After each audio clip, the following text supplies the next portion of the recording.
Defectos de la voz son defectos que no se notan en las voces que son eh, bien, eh, que tienen una técnica bien elaborada.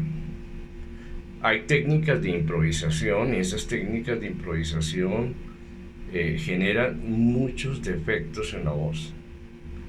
Y uno se pregunta, pero ¿por qué las voces americanas o de países como Italia son voces extraordinarias?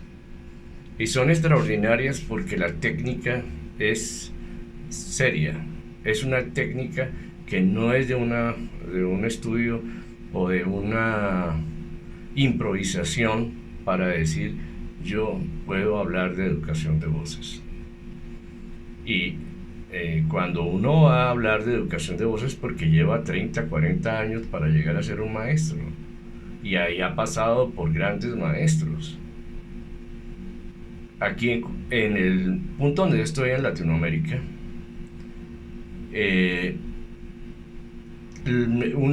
yo tuve maestros tenores, sopranos inclusive y mezos, pero por alguna razón la colocación de cada vocal se hizo durante bastante tiempo en la caja de resonancia. No se había hecho a profundidad un estudio sobre vocales cerradas. Siempre fue vocales abiertas. Y fue con el tenor cubano Adolfo Casas en la Universidad Latinoamericana Unilatina en Bogotá, Colombia, que yo pude recibir clases con el maestro Adolfo Casas y él me enseñó a colocar la I en la caja de resonancia. A partir de ahí todas las vocales quedaron bien ubicadas, pero el estudio de la voz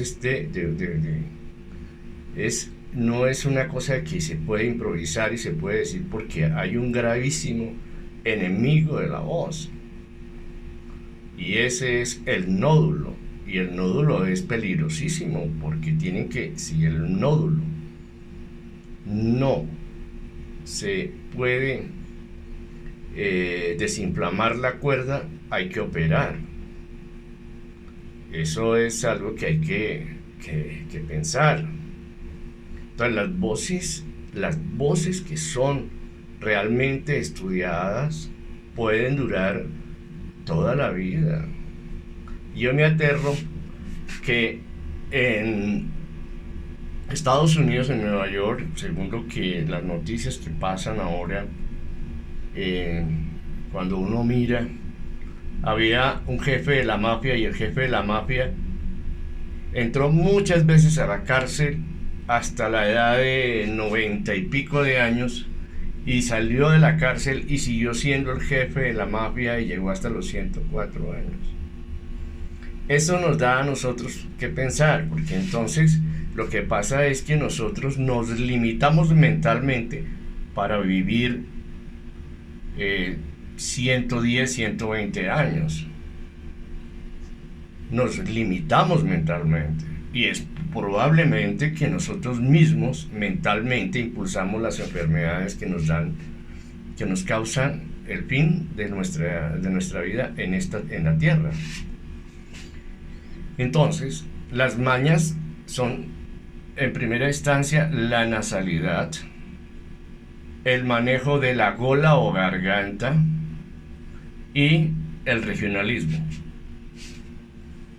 Y nace en Estados Unidos el Star System, y el Star System sí es un estudio a profundidad de la expresión, y nace el prototipo precisamente de desarrollo de proyección de imagen, porque la calidad expresiva no era una improvisación, sino era estudios de profundidad expresiva. en el cuerpo. Posiblemente una persona que iba a ser un gran actor tendría que hacer ballet, tai chi, estudios de dramaturgia, de teatro, de profundidad. ¿Sí? Entonces, los grandes de la expresión nacen cuando se dedican a la técnica, pero no podemos improvisar con la voz. Hay que tener mucho cuidado con el manejo de la voz, porque puede quedar nasal o puede quedar de garganta, o se puede producir un nódulo, o no se arregla el regionalismo. Y ahora me dirán, pero es que el regionalismo es parte de lo auténtico y de la identidad. Sí, sí, sí, sí, sí. Eso es verdad. De parte de lo auténtico y de la identidad. Pero es que estamos hablando de algo que es demasiado, que estamos en la época del presidente Trump por segunda vez. Y aquí estamos hablando de la musiquita que se produce por ahí en cualquier sitio, y una parte del conjunto social le compra, y entonces se compra una casita, una finquita, y triunfó, y se compró un carrito. No, estamos hablando de personajes que llegan a ser los grandes del mundo. Estamos hablando de Pavarotti, estamos hablando de los grandes de la voz a niveles de niveles. Entonces, una persona puede llegar a decir que puede cultivar voces porque de pronto piensa que eso es facilito. Y hay personas que las apoyan, de organizaciones que no les interesa que se desarrollen verdaderamente todos los talentos al 1000%, sino sencillamente que de pronto aprendan mañas y medio se escuchen más o menos, y hagan letricas y se produzcan sonidos. Pero eso no quiere decir que es una calidad internacional a nivel de un marketing bien elaborado, macro marketing. Puede ser para digamos que para un sector pequeñito de la población mundial. Y estamos hablando de voces trascendentes. Y la voz de trascendente tiene que ser muy estudiada. Entonces, eso no se puede improvisar. No se puede improvisar. Podemos dañar muchas voces precisamente por la improvisación. Pero también, si no quieren cultivar las voces porque no les interesa, o porque quieren saber si de pronto tienen suerte haciendo una línea melódica, y tienen suerte y pueden hacer que algún grupito les consuma el producto, pues eso también lo pueden hacer. Pero ya cuando hablamos de voces trascendentes a nivel internacional, es otra cosa. Es otra cosa. Hay que estudiar mucho, muchísimo, muchísimo.